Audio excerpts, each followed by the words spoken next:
COVID-19 hit China first, but they now seem to be in the early stages of recovery, while the rest of the world is feeling the full force of the pandemic. We've been talking to Mintel analysts in China to find out what are the 3 key lessons that FMCG companies in Europe can learn from how Chinese consumers responded to COVID-19. We've all seen the media images of empty supermarket shelves as people rush to stockpile toilet paper, pasta and tin soup. Chinese consumers responded in exactly the same way at the start, with a shortage of some dry goods and store-cupboard essentials. But this initial consumer panic faded and now availability is close to normal. Instead of worrying about store-cupboard essentials, our Chinese analysts are actually noticing an increased emphasis on fresh food. The fact that so many people were working at home meant they were able to find more time to cook family meals from scratch.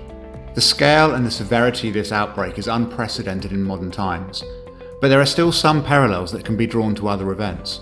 China's example of the SARS epidemic, for example. This kick-started online sales in China, turning it from a niche activity into a much more mainstream option. And COVID-19 has pushed it to a new level, especially grocery shopping. Social distancing measures have even forced reluctant online shoppers, including older consumers, to change their habits. And as with SARS, many of the changes will inevitably stick after the crisis passes. Even before social distancing was introduced in the UK, we saw an increase in consumers turning to online shopping as a result of COVID-19. And while online grocery shopping in Germany is less well established than the UK, we could see a dramatic change, echoing the way that SARS was a complete game changer in Chinese consumer shopping habits. Well before anyone had even heard of COVID-19, we'd been tracking a consumer desire for localism and community in Mintel's trends research. 6 out of 10 German consumers, for example, say they try to buy from local companies where possible, and we see similar responses across most of the markets we cover.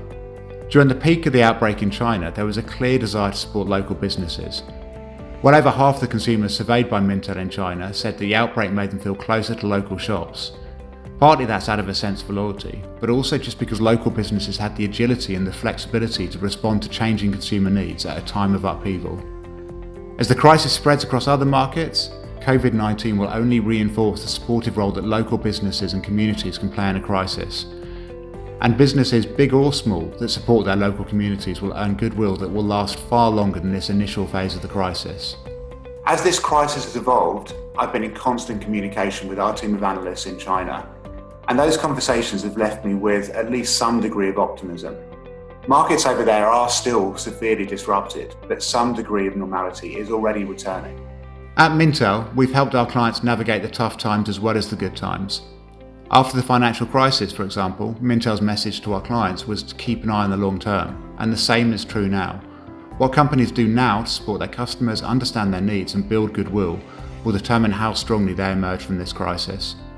If you're a Mintel client and want to know more about how consumers are reacting to the COVID-19 crisis, then head over to clients.mintel.com, which has all the latest analysis on how the virus is affecting your industry. Or just reach out to your account director. And if you're not a client, then check out our dedicated COVID-19 content on the Mintel blog.